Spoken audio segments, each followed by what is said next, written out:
តែជាតិនិងប្រជាជនសម្ដេចតេជោគ្មានទេពាក្យថាហត់នឿយឆ្លងកាត់105សមរភូមិនិងរបួសធ្ងន់5ដង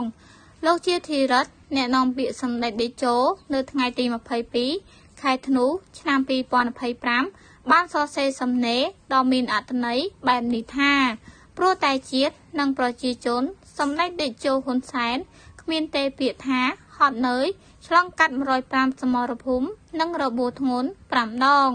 លោកជាធិរិទ្ធបានកត់ត្រាសំខាន់នៃបេសកកម្មរបស់សម្ដេចតេជោក្នុងពុព្វហេតុប្រជាជននិងមាតុភូមិយ៉ាងដូចនេះថាថ្ងៃទី20ខែមិថុនាឆ្នាំ1977យកជីវិតជាដើមទុនដើម្បីតស៊ូរំដោះជាតិចេញពីរបបប្រល័យពូជសាសន៍ថ្ងៃទី22ខែតុលាឆ្នាំ1996ធ្វើដំណើរចូលទៅតំបន់ខ្មែរក្រហមដោយយកជីវិតទៅបដូរនឹងសន្តិភាពសម្រាប់កម្ពុជារហូតបញ្ចប់សង្គ្រាមស៊ីវិលបានទាំងស្រុងនៅថ្ងៃទី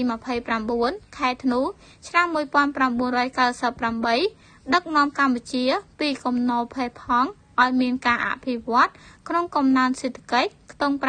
7% ក្នុងមួយឆ្នាំជាង2សតវត្សមុនកូវីដ-19 បើតាមលោកជាធិរិទ្ធបច្ចុប្បន្នសម្ដេចតេជោកំពុងរួមជាមួយសម្ដេចថាបតី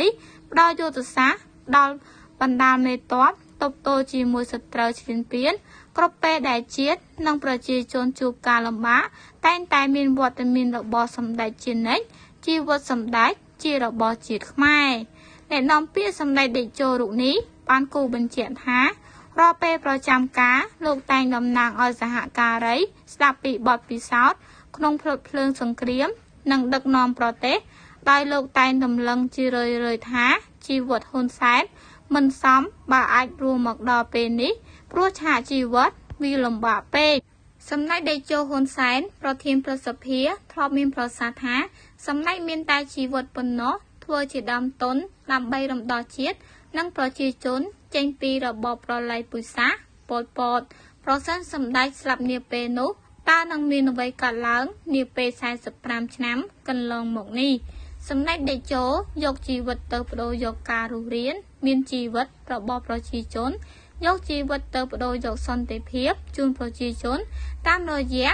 នយោបាយឈ្នះឈ្នះយកអំណោយទៅបដូរជាមួយសន្តិភាពនិងការអភិវឌ្ឍរយៈពេលវែងតាមរយៈការផ្ទេរការដឹកនាំពីចំនួនចាស់ទៅកាន់ចំនួនថ្មី